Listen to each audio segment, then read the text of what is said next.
So I was talking with somebody from here, and we were talking about the various computers that I collected over the years, and he recommended that I might want to get on here and actually document my collection. So I thought that would be fun, or interesting at least. So I thought I'd start with this Diablo 3200.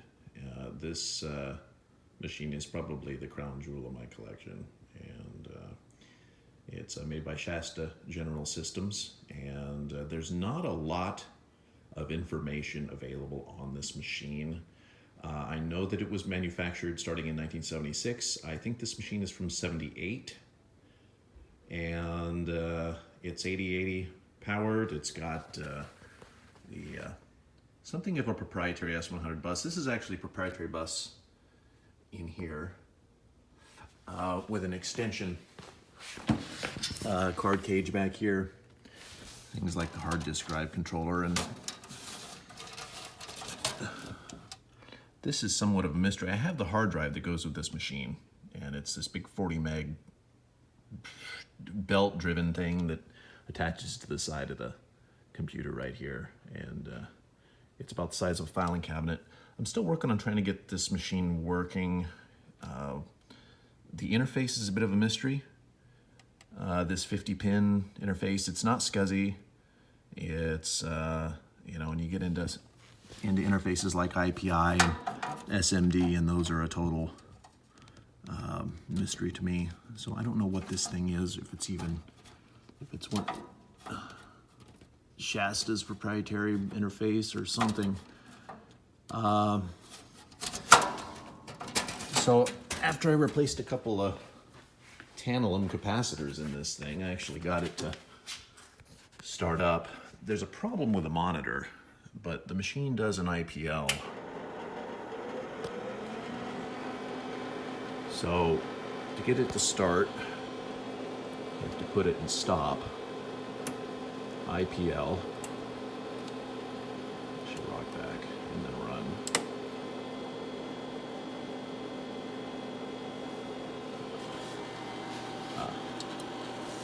Let's get the pair of 8-inch floppies, original IPL disc.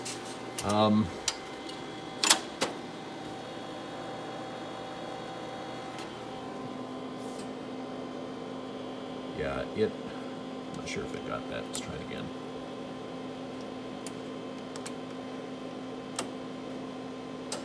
Yeah. So it goes through the motions like it's booting, and then stops at 950, and I can't, obviously the monitor's not working, I can't see what's going on.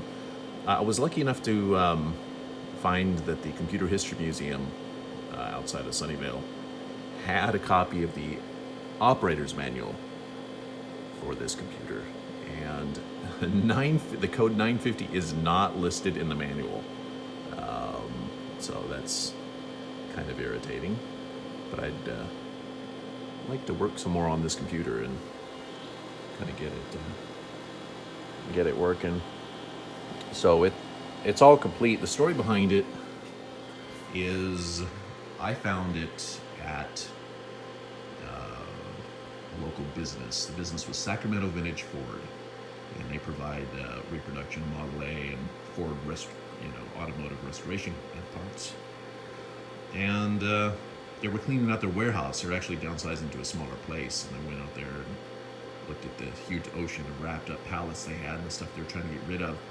And all I saw in the center of all of the pallets was this. And I thought it was just a standalone computer terminal, so I fought my way out there and unwrapped this thing and saw that it was this massive desk, like computer built into a desk, and didn't really know anything about it, but I knew I had to have it.